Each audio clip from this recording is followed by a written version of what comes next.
طيب احنا دلوقتي معانا الطالب احمد الحميري، الطالب بالفرقه الثانيه بقسم الميكروبيولوجي والكيمياء الحيويه وعضو اتحاد طلاب الكليه القائم على هذا.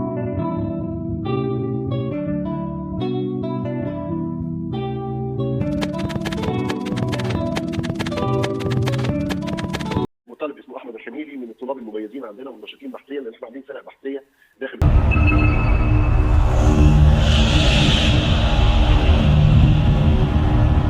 كتير بيسألني عن مجال كلية العلوم أو أنا دخلت كلية العلوم، طب أنا أبدأ أركز على إيه بالظبط أو إيه هي فرص العمل بعد التخرج وكده.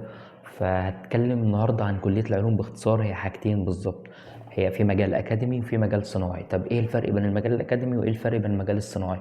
خلينا نتكلم باستفاضة أكتر عن المجال الصناعي.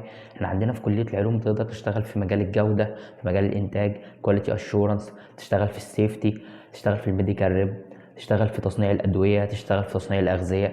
خلينا عارفين ويعني متأكدين إن أي مصنع موجود في العالم كله أو في أي مجال دايما بيحتاج لخريج كلية العلوم. فده باختصار المجال الصناعي. طب هو أنا نفسي مثلا في كلية العلوم وأنا في سنة أولى مثلا أبدأ أشتغل على إيه عشان أبدأ أدخل المجال الصناعي؟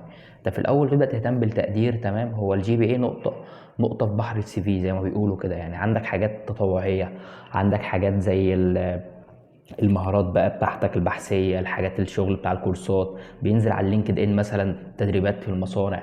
التدريبات دي بتبقى تقدم عليها في الشركات، فيديوهات تسمع عن الكواليتي كنترول، تسمع عن الفيديوهات بتاع الكواليتي اشورنس.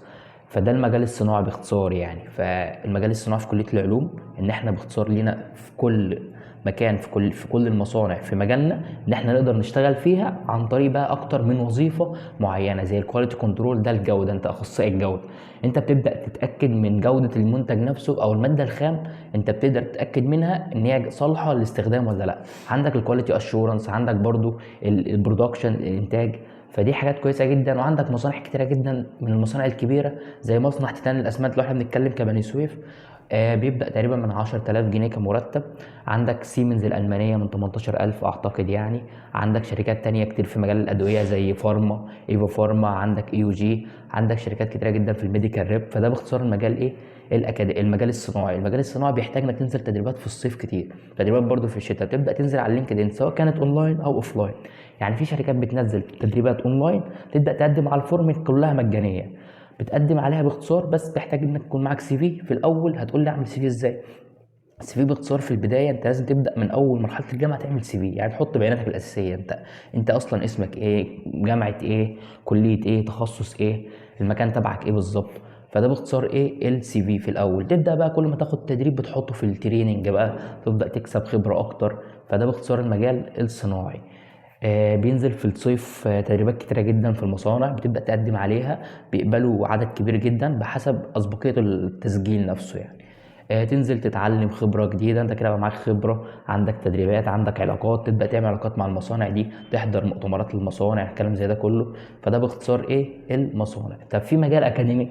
المجال الأكاديمي ده باختصار لو انت حابب تكمل كمعيد او انك تكمل كباحث علمي او كحاجه اكاديميه خارج الجامعه. باختصار المعيد دايما عشان يترقى من درجه معيد الى دكتور او استاذ دكتور او حاجه زي كده بيحتاج انه يكون عنده خبره بحثيه، ويحتاج انه ينشر بحث او يشتغل على ورقه بحثيه او حاجه ايه اكاديميه اكتر. فالمجال الاكاديمي بيكون للمعيدين ده اجباري، لكن مش لازم يكون متميز فيه. يعني احنا متاخد عندنا فكره ان المعيد دايما او الدكتور هو الشخص الشاطر دايما في البحث العلمي او الشخص اللي لازم يكمل في مجال الاكاديمي. لا بالعكس جدا، في امثله كتيره جدا لناس مصريين وناس على مستوى العالم كان الجي بي اي تبعهم 2.5 من 4 او جي بي اي 2 وجي بي اي 3، والناس دي مش معيدين وتقديرهم يعتبر ممكن ترتيبهم يعني مثل نظير الناكر او ناس كتيره جدا معروفه ترتيبهم كان ميت جدا بالنسبه للدفعه تبعهم. بقوا من اشهر الناس دلوقتي في مصر في المجال الاكاديمي بره مصر. ازاي؟ انت عندك في منح بتنزل، المنح دي بتنزل باختصار انك تدرس الماجستير او الدكتوراه، بتكون منح مولى بالكامل فولي فاندد، بيبقى لك بقى السكن، الطيران، الاقامه، الاكل، الفلوس، مرتب شهري. تبدا تدرس بره الماجستير، تحضر الدكتوراه. فعادي جدا ان انت تكون شخص اصلا يعني انت مش هدفك التدريس ولا انت هدفك انك تجيب تقدير عالي، وممكن تكمل بعد كده في المجال الاكاديمي. فده باختصار المجالين بشكل عام. لو حابين اتكلم الفتره الجايه عن مجال فيهم سبيسيفيك اكتر، فانا هبدا اتكلم الفتره الجايه على حسب تعليقاتكم يعني. وشكرا.